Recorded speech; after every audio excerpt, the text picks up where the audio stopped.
You are living in a period which you should be glad of, in spite of all the troubles with it, of vast, sweeping change in the way we work and live and relate to each other and the rest of the world. At every hinge point in American history, we have a fight like we're having now. Our founders gave us a mission. Remember what they said our mission was? Our mission, they pledged their lives, their fortunes, their sacred honor to form a more perfect union. Now, that was both a humble statement and a bold statement. It was humble because they recognized that as flawed human beings, we will never be perfect. And as long as people are on the face of the earth, there will be problems. It was bold because it embodied the 18th century idea of progress. It could always be more perfect. So most of us who are Democrats and a lot of people who were part of the traditional Republican Party were sort of communitarian. They thought that we should work together because we could always do more together than we could apart, and we could always be more perfect. And whatever came along, whatever circumstances changed, whatever challenges presented themselves, whatever opportunities were there, we could become more perfect. But that requires us to believe in evidence over ideology, to test our ideas and our convictions against circumstances, and to measure them based on whether real people's lives are better or worse after we do whatever we say we want to do. But we always fight about this. At big times of change, they require us to define, defend, and expand the Union. Now, I'll just give you a couple of examples. The personal animosity which I engendered, maybe because there's just something about me they didn't like, and the kind of intensity, and by the way, the legalization of politics, putting everybody through the courts and all that, the time that most paralleled that in the history of our country was the beginning of the Republic. Because about all the American people agreed on was we didn't want to live under England's thumb anymore, and we wanted George Washington to be our first leader. That was it. And in Washington's second term, everybody realized he was on the way out the door, and nobody had really defined what it meant to be an American. The two big questions were we going to have a national economy, and were we going to have a national legal system? And they brutalized each other. The Washington and his crowd, and John Adams and Alexander Hamilton and John Marshall and his crowd, until we worked it out. Then we had 40 years of stability. Then we fought for another 25 years or more about the Union. If you got into the Union, could you get out if you didn't like what they were doing on slavery? If you join any other club, you can get out of it. I said it like that because it's self-evident now that Lincoln was right, but it wasn't at the time. What are we going to do about slavery? And if you join the Union, can you turn around and get out? From 1840 all through the Civil War, through Abraham Lincoln's death and Andrew Johnson's impeachment in a fight about what the Reconstruction would look like, we fought about it. It wasn't really resolved until Ulysses Grant was elected president in 1868. And then we had total calm for several decades. Then we became an industrial nation, not an agricultural nation. The cities exploded. New York got a whole new wave of immigrants from all across the world we never had before. And the question was, can you be a great industrial power with all these monopolistic entities like Standard Oil, unless you also have a great governmental power to ensure competition, protect natural resources from depletion, and ensure decency in the workplace and social justice? Theodore Roosevelt said, no, you can't. You got to have those things. When he left office, William Howard Taft said, nah, we're not for big government. That's how the Democrats became the Progressive Party in America.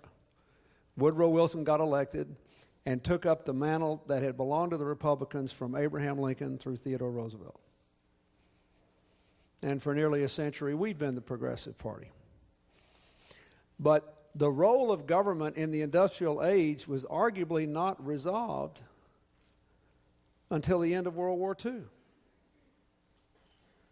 Because as soon as Wilson left office, we had 12 years of reaction, we had a depression, we had the Second World War.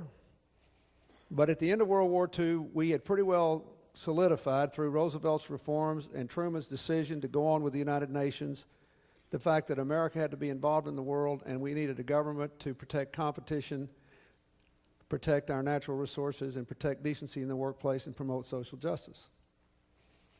And we rocked along for a while for another several decades until it was obvious that the Cold War was ending and that we had changed our economy again. We were in a global information age, so we had to have this fight all over again.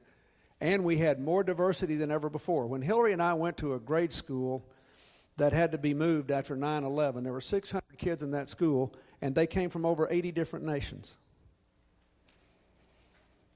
So by then, you know, we've weathered a civil rights revolution, we've been through the women's rights revolution, and now we're dealing with how we're going to deal with this unprecedented religious, racial diversity, the whole gay rights issue, and what should be what is the role of government in the post-industrial era.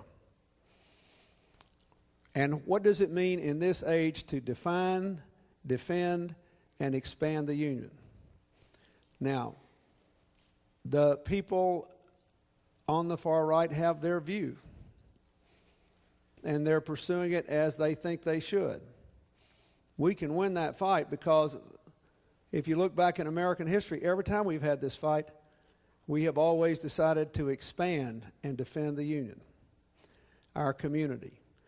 What does that mean? It means widening the circle of opportunity, deepening the meaning of freedom, and broadening the reach of community. That's what it means. It's what it's always meant. You go back to the beginning of the country. So I think you should feel optimistic. And you should be very grateful that, at least I am, that the American people, every time they get a clear shot and see what's really going on, they go forward. Now, you should also be, those of you that share my politics, you should be realistic about this. When I left office, about 2/3 of the people supported the general direction we had taken. The election of 2000 was 50-50 in part because they're much more closely divided if you can make the case, should we cut taxes or not, instead of what are the consequences of a tax cut. And they're much more divided on the cultural issues. As my Democrat friends from Oklahoma say, God, gays, and guns. And choice. So they're much more closely divided. And these kinds of things that this movie chronicles will abate as we move to a new consensus about what it means to be an American in the 21st century world. And you can't afford to let us make the wrong decision. Because the central insight of the framers of the Constitution was that a democracy is about not just majority rule, but about minority rights. It's about striking the balance between empowering the government to do what people need to do for themselves together, while absolutely preventing the kind of abuse of power chronicled in this film. That's really what this is about. Susan McDougal was a victim of abuse of power. She was simply a political pawn. And the unconscionable thing is that it went on for a long time, and the people who were supposed to prevent abuse of power said or did nothing about it. And there were many, many more like her. But now we got a belly full of that, and we know better. And so now we have to fight over the real issues. So I wanted to say that to you so you would understand. I don't wake up in the morning hating Ken Starr. I wake up in the morning feeling sorry for people who believe that they are in possession of the whole truth and that justifies their trampling other people. And I think you should too.